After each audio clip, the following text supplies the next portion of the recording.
Bonjour, voilà, on est le 9 août 2020. Euh, je suis à environ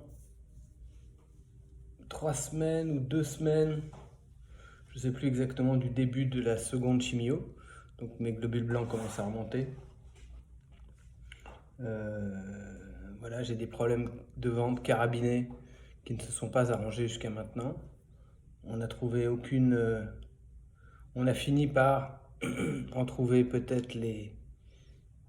On a fini par trouver ce que c'était. Donc il s'agit d'une GVH assez importante, dans laquelle il y aurait peut-être une irritation des voies intestinales, une typhlite, et peut-être aussi un champignon. Enfin, beaucoup de choses qui sont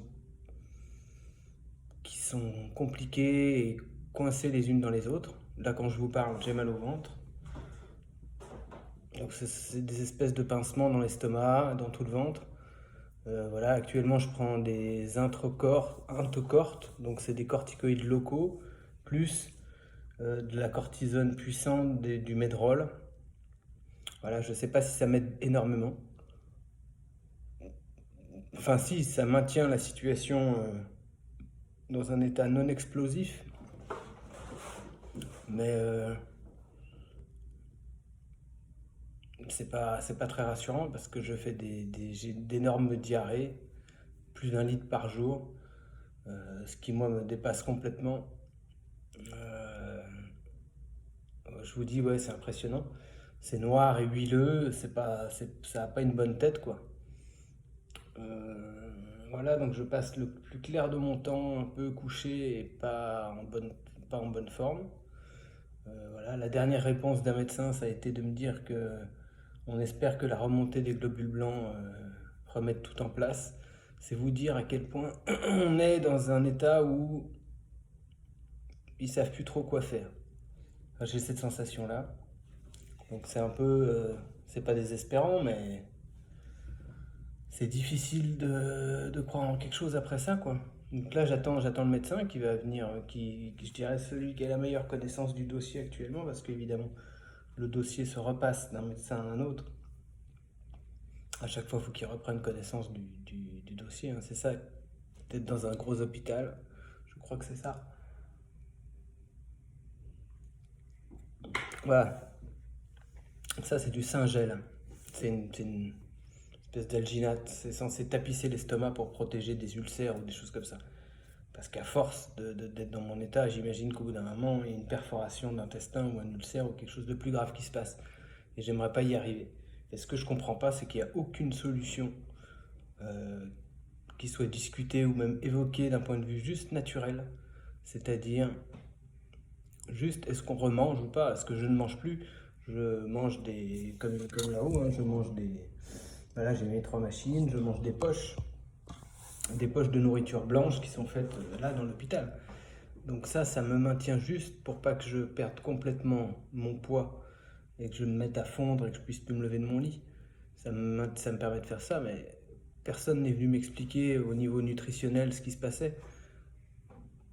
Le ventre reste une grande inconnue et c'est tout à fait déroutant en fait parce que on vous gave de médicaments,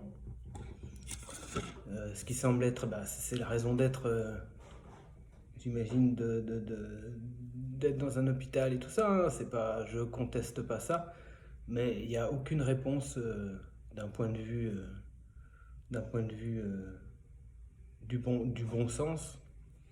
Parce que maintenant on en est arrivé à un point où je suis quasiment dégoûté de la nourriture. Alors déjà j'ai déjà un problème avec la nourriture de l'hôpital qui est infecte et qui est immangeable. Ça c'est un fait. Et personne n'y fera jamais rien. C'est comme ça, hein, c'est bloqué, c'est de l'argent public, c'est beaucoup plus fort que vous. C'est une industrie qu'on ne peut pas changer. Donc ça, on laisse tomber, mais du coup, je voudrais bien me résoudre à manger cette nourriture, mais j'ai carrément des hauts le cœur, ça me fait vomir, donc je peux même pas la manger. Donc il y a ce problème-là, et il y a l'autre problème qui est que ma compagne, par exemple, peut me faire à manger et me ramener de la nourriture, mais je sais même plus maintenant, aujourd'hui, si je dois manger ou pas. Il n'y a aucune réponse de ce point de vue-là, si vous voulez. Ils ne me disent pas, bah, ça serait bien que vous essayiez de manger un bol de riz le soir. Il n'y a aucun conseil de ce niveau-là. C'est-à-dire que par rapport à mon avis, par rapport à comment on pourrait dire, à la médecine de papa, où il y avait sûrement des bonnes sœurs qui passaient vous voir et qui vous disaient, ah monsieur, il faudrait que vous mangiez, hein, ça serait bien si vous mangiez toute votre soupe. Et ben aujourd'hui, c'est que dalle. Il n'y a aucun avis là-dessus. Donc on est à l'opposé, on est dans une espèce de folie, un peu une folie du médicament, mais ça ne m'aide pas. Ça ne m'aide pas parce que là, je suis à un point où je suis un peu... là où c'est difficile, quoi. Où c'est difficile, à part passer la journée dans mon lit, je sais pas trop quoi faire. Et donc j'aimerais bien avoir des réponses, mais il n'y a personne pour me répondre. Les médecins ne savent pas... Voilà, je vais redire la même chose sans cesse, donc je vais m'arrêter là. Mais voilà, c'est ce que je voulais dire aujourd'hui. Voilà, parce qu'en fait, ce que je suis censé faire ici, c'est plutôt me battre contre la leucémie. Donc c'est attendre les résultats dans une semaine, espérer de bons résultats, c'est-à-dire être dans une rémission pour pouvoir envisager un avenir, quoi. Et donc je suis là pour ça et pas pour des problèmes d'intestin. Mais le truc, c'est que c'est en train de prendre le dessus et ça peut finir par vous tuer, ces conneries de GVH. Donc la GVH, c'est la greffe qui se retourne contre vous, hein. Donc là, en fait, elle attaque mon ventre. Et en attaquant mon ventre, ben, il se peut qu'au bout d'un moment, elle me fasse une perforation, quelque chose de beaucoup plus grave ce qu'il en est à l'heure actuelle. Donc voilà, et moi je me demande simplement, ma question c'est simple, et pour l'instant elle ne trouve aucun écho chez les médecins. Est-ce que par exemple il serait bon que je mange un bol de riz le soir?